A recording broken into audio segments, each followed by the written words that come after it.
ओम श्री परमात्मने नमः। अथ तृतीयो अध्याय। आज श्रीमद् भगवत गीता के तीसरे अध्याय का अध्ययन करेंगे और इसमें दिए हुए ज्ञान और सुविचार को अपने जीवन में उतारने की कोशिश करेंगे। तो देखते हैं तीसरे अध्याय में क्या क्या दिया हुआ है। इस अध्याय में नाना प्रकार के हेतुओं से विहित कर्मों की अवश्य कर्तव्यता सिद्ध की गई है तथा प्रत्येक मनुष्य को अपने अपने वर्ण आश्रम के लिए विहित कर्म किस प्रकार करने चाहिए, क्यों करने चाहिए, उनके न करने में क्या हानि है, करने में क्या लाभ है, कौन से कर्म बंधन कारक हैं और कौन से मुक्ति में सहायक हैं इत्यादि बातें भली भांति समझाई गई हैं। इस प्रकार इस अध्याय में कर्म योग का विषय अन्य अध्यायों की अपेक्षा अधिक और विस्तार पूर्वक वर्णित है एवं दूसरे विषयों का समावेश बहुत ही कम है। जो कुछ हुआ है वह भी बहुत ही संक्षेप में हुआ है, इसलिए इस अध्याय का नाम कर्म योग रखा गया है। इस अध्याय के पहले और दूसरे श्लोकों में भगवान के अभिप्राय को न समझने के कारण अर्जुन ने भगवान को मानो उलाहना देते हुए उनसे अपना एकांतिक श्रेय साधन बतलाने के लिए प्रार्थना की है और उसका उत्तर देते हुए भगवान ने तीसरे में 2 निष्ठाओं का वर्णन करके चौथे में किसी भी निष्ठा में स्वरूप से कर्मों का त्याग आवश्यक नहीं है ऐसा सिद्ध किया है। 5वें में क्षण मात्र के लिए भी कर्मों का सर्वथा त्याग असंभव बतलाकर छठे में केवल ऊपर से इंद्रियों की क्रिया न करने वाले विषय चिंतक मनुष्य को मिथ्याचारी बतलाया है और 7वें में मन से इंद्रियों का संयम करके इंद्रियों के द्वारा अनासक्त भाव से कर्म करने वालों की प्रशंसा की है। 8वें और 9वें में कर्म न करने की अपेक्षा कर्मों का करना श्रेष्ठ बतलाया है तथा कर्मों के बिना शरीर निर्वाह को असंभव बतलाकर निस्वार्थ और अनासक्त भाव से विहित कर्म करने की आज्ञा दी है। 10वें से 12वें तक प्रजापति की आज्ञा होने के कारण कर्मों की अवश्य कर्तव्यता सिद्ध करते हुए 13वें में यज्ञ शिष्ट अंश से सब पापों का विनाश होना और यज्ञ न करने वालों को पापी बतलाया है। 14वें और 15वें में सृष्टि चक्र का वर्णन करके सर्वव्यापी परमेश्वर को यज्ञ रूप साधन में नित्य प्रतिष्ठित बतलाया है। 16वें में उस सृष्टि चक्र के अनुसार बरतने वाले की निंदा की है। 17वें और 18वें में आत्मनिष्ठ ज्ञानी महात्मा पुरुष के लिए कर्तव्य का अभाव बतलाकर कर्म करने और न करने में उसके प्रयोजन का अभाव बतलाया है और 19वें में उपर्युक्त हेतुओं से कर्म करना आवश्यक सिद्ध करके एवं निष्काम कर्म का फल परमात्मा की प्राप्ति बतलाकर अर्जुन को अनासक्त भाव से कर्म करने की आज्ञा दी है। तदंतर 20वें में जनक आदि को कर्मों से सिद्धि प्राप्त होने का प्रमाण देकर एवं लोक संग्रह के लिए भी कर्म करना आवश्यक बतलाकर लोक संग्रह की सार्थकता सिद्ध की है। 21वें में श्रेष्ठ पुरुष के आचरण और उपदेश के अनुसार लोग चलते हैं ऐसा कहकर 22वें और 24वें तक भगवान ने स्वयं अपना दृष्टांत देते हुए कर्म करने से लाभ और न करने से हानि बतलाई है। 25वें और 26वें में ज्ञानी पुरुष के लिए भी लोक संग्रहार्थ स्वयं कर्म करना और दूसरे से करवाना उचित बतलाकर 27वें और 28वें में कर्मासक्त जन समुदाय की अपेक्षा सांख्य योग की विलक्षणता प्रतिपादन करते हुए 29वें में ज्ञानी के लिए साधारण मनुष्यों को विचलित न करने की बात कही गई है। 30वें में अर्जुन को आशा, ममता और संताप का सर्वथा त्याग करके भगवत दर्पण बुद्धि से युद्ध करने की आज्ञा देकर 31वें में उस सिद्धांत के अनुसार चलने वाले श्रद्धालु पुरुषों का मुक्त होना और 32वें में उसके अनुसार न चलने वाले दोषदर्शियों का पतन होना बतलाया है। उसके बाद 33वें में प्रकृति के अनुसार स्वरूप से क्रिया न करने में समस्त मनुष्यों की असमर्थता सिद्ध करते हुए 34वें में राग द्वेष के वश में न होने की प्रेरणा की है और 35वें में परम धर्म की अपेक्षा स्वधर्म को कल्याणकारक एवं पर धर्म को भयावह बतलाया है। 36वें में अर्जुन के यह पूछने पर कि बलात् मनुष्य को पाप में प्रवृत्त कौन करता है। 37वें में काम रूप वैरी को समस्त पापाचरण का मूल कारण बतलाया है और 38वें से 41वें तक उस काम को अग्नि की भांति दुष्पूर और ज्ञान का आवरण करने वाला महान शत्रु बतलाकर एवं उसके निवास स्थानों का वर्णन करके इंद्रिय संयम पूर्वक उसका नाश करने के लिए कहा है। फिर 42वें इंद्रियें मन और बुद्धि से आत्मा को अतिशय श्रेष्ठ बतलाकर 43वें में बुद्धि के द्वारा मन का संयम करके काम को मारने की आज्ञा देते हुए अध्याय की समाप्ति की है।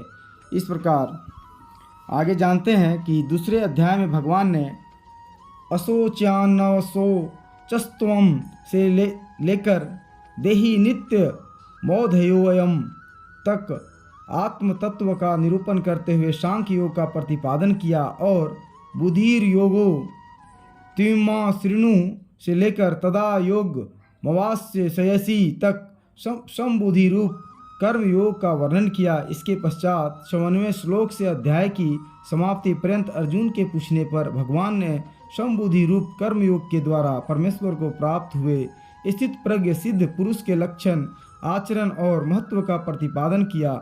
वहाँ कर्म योग की महिमा कहते हुए भगवान ने 47वें और 48वें श्लोक में कर्म योग का स्वरूप बतलाकर अर्जुन को कर्म करने के लिए कहा। 49वें में समबुद्धि रूप कर्म योग की अपेक्षा सकाम कर्म का स्थान बहुत ही नीचा बतलाया। 50वें में समबुद्धि युक्त पुरुष की प्रशंसा करके अर्जुन को कर्म योग में लगने के लिए कहा। 91वें में समबुद्धि युक्त ज्ञानी पुरुष को अनामय पद की प्राप्ति बतलाई। इस प्रसंग को सुनकर अर्जुन उसका यथार्थ अभिप्राय निश्चित नहीं कर सके। बुद्धि शब्द का अर्थ ज्ञान मान लेने से उन्हें भ्रम हो गया। भगवान ने वचनों में कर्म की अपेक्षा ज्ञान की प्रशंसा प्रतीत होने लगी एवं वे वचन उनको स्पष्ट न दिखाई देकर मिले हुए से जान पड़ने लगे। अतएव भगवान से उनका स्पष्टीकरण करवाने की और अपने लिए निश्चित श्रेय साधन जानने की इच्छा से अर्जुन पूछते हैं। अर्जुन कहते हैं, जयायसी चेत कर्मणः ते मता बुद्धि जनार्दन तत् किम कर्मणि घोरे माम नियोजयसी केशव। अर्थात अर्जुन कहते हैं, हे जनार्दन, यदि आपको कर्म की अपेक्षा ज्ञान श्रेष्ठ मान्य है तो फिर हे केशव मुझे भयंकर कर्म में क्यों लगाते हैं। तो जानते हैं कर्म की अपेक्षा ज्ञान श्रेष्ठ है, ऐसा इससे पूर्व भगवान ने कहाँ कहा है। यदि नहीं कहा तो अर्जुन के प्रश्न का आधार क्या है।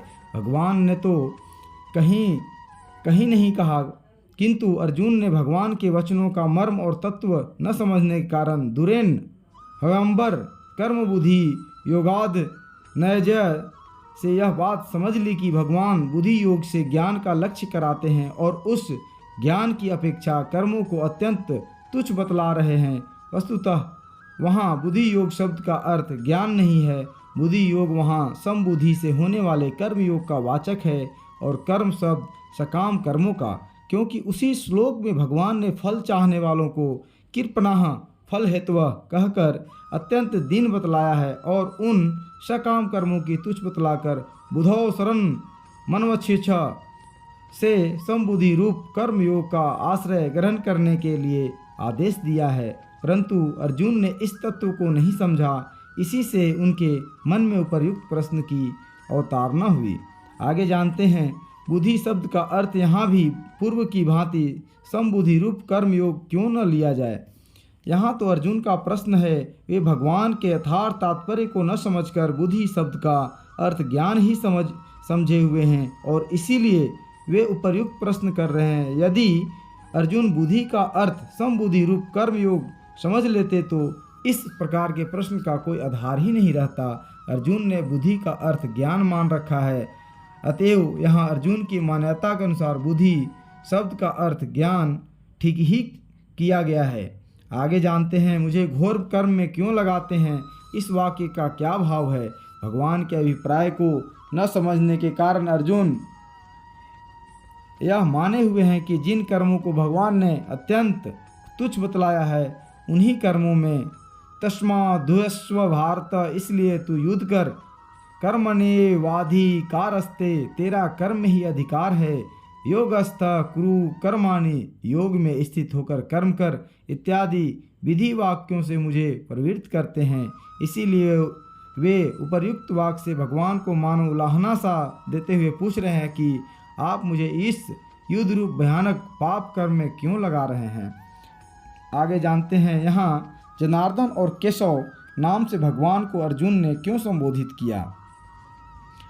सर्वैर जनैर्दत्ते याच्यते स्वाभिलषित सिद्धे इति जनार्दन। इस व्युक्ति के अनुसार सब लोग जिनसे अपने मनोरथ की सिद्धि के लिए याचना करते हैं उनका नाम जनार्दन होता है, तथा क ब्रह्मा, अ विष्णु और इस महेश, ये तीनों जिनके वपु अर्थात स्वरूप हैं उनको केशव कहते हैं। भगवान को इस नामों से संबोधित करके अर्जुन यह सूचित कर रहे हैं कि मैं आपके शरणागत हूँ, मेरा क्या कर्तव्य है यह बतलाने के लिए मैं आपसे पहले ही भी याचना कर चुका हूँ और अब भी कर रहा हूँ, क्योंकि आप साक्षात परमेश्वर हैं। अतएव मुझे याचना करने वाले शरणागत जन को अपना निश्चित सिद्धांत अवश्य बतलाने की कृपा कीजिए। आगे दूसरे श्लोक के माध्यम से जानते हैं। व्यामी श्रेण एव वाक्येन बुद्धिम मोहयसी इव में तत् एकम वद निश्चत्य एन श्रेय अहम आपनुयाम। अर्थात आप मिले हुए से वचनों से मेरी बुद्धि को मानो मोहित कर रहे हैं, इसलिए उस एक बात को निश्चित करके कहिए जिससे मैं कल्याण को प्राप्त हो जाऊं। आप मिले हुए से वचनों द्वारा मेरी बुद्धि को मानो मोहित कर रहे हैं, इस वाक्य का क्या अभिप्राय है। जिन वचनों में कोई साधन निश्चित करके स्पष्ट रूप से नहीं बतलाया गया हो, जिनमें कई तरह की बातों का सम्मिश्रण हो, उनका नाम व्यामिश्र मिले हुए वचन है। ऐसे वचनों से श्रोता की बुद्धि किसी एक निश्चय पर न पहुंचकर मोहित हो जाती है। भगवान के वचनों का तात्पर्य न समझने के कारण अर्जुन को भी भगवान के वचन मिले हुए से प्रतीत होते हैं, क्योंकि बुद्धि योग की अपेक्षा कर्म अत्यंत निकृष्ट है। तू बुद्धि का ही आश्रय ग्रहण कर। इस कथन से तो अर्जुन ने समझा कि भगवान ज्ञान की प्रशंसा और कर्मों की निंदा करते हैं और मुझे ज्ञान का आश्रय लेने के लिए कहते हैं, तथा बुद्धि युक्त पुरुष पुण्य पापों को यहीं छोड़ देता है। इस कथन से यह समझा कि पुण्य पाप रूप समस्त कर्मों का स्वरूप से त्याग करने वालों को भगवान बुद्धि युक्त कहते हैं। इसके विपरीत तेरा कर्म में अधिकार है, तू योग में स्थित होकर कर्म कर। इन वाक्यों से अर्जुन ने यह बात समझी कि भगवान मुझे कर्मों में नियुक्त कर रहे हैं।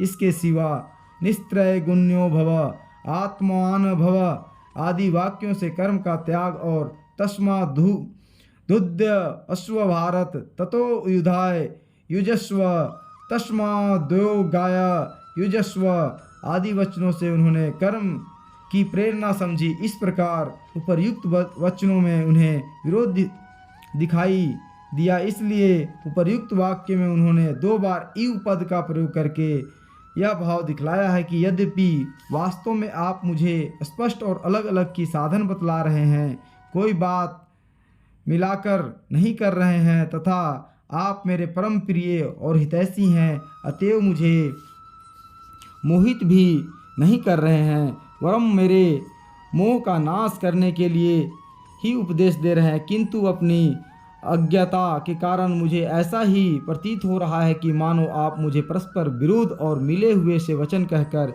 मेरी बुद्धि को मोह में डाल रहे हैं।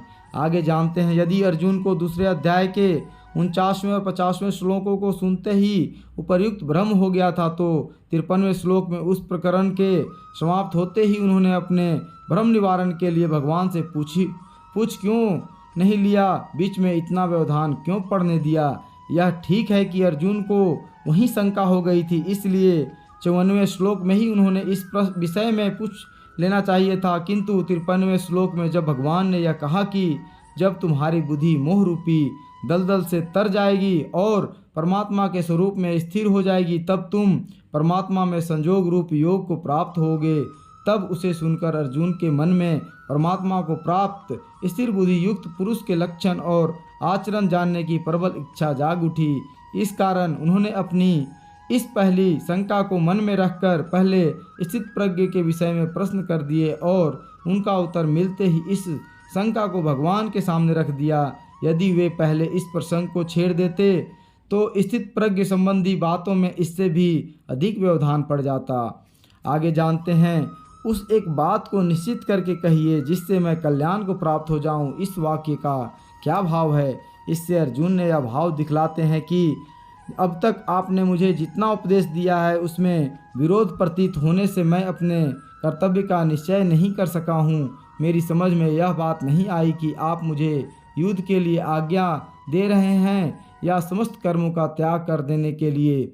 यदि युद्ध करने के लिए कहते हैं तो किस प्रकार करने के लिए कहते हैं, और यदि कर्मों का त्याग करने के लिए कहते हैं तो उनका त्याग करने के बाद फिर क्या करने को आज्ञा देते हैं।